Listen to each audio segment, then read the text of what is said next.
Anyplace Media are IPC and Subway's chosen installation partner for the digital menu board system at your Metro store. Our three-man team, including qualified electrician, will install the equipment using information from the site survey. Our electrician will isolate all mains power before the team remove the old light boxes before disposing of them safely. The electrical and AV teams will work together to ensure minimum disruption. With the main supply isolated, new breakers will be fitted to handle the extra load from the screens.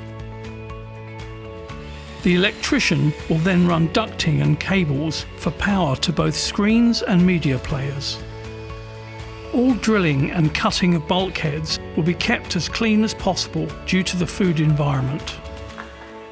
Once mains cables have been run and sockets fixed in place, the system will be checked for continuity and any earth faults using the latest test equipment before being signed off by the qualified electrician, who will label sockets and issue the final certificate.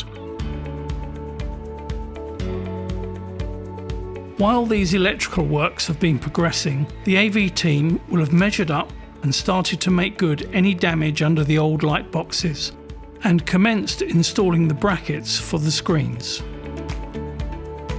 The screens themselves will be prepped and the asset tag checked against the store inventory. Once the alignment of the unistrut is perfect, the 4 screen brackets are mounted to the bulkhead and the umbilical cables from screen to media players are run.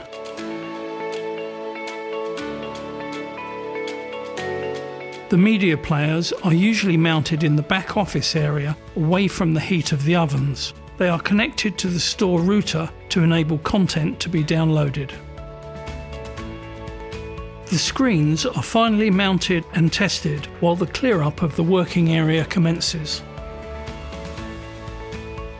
You now have a fully commissioned digital menu board system to take your Subway Metro store into the future.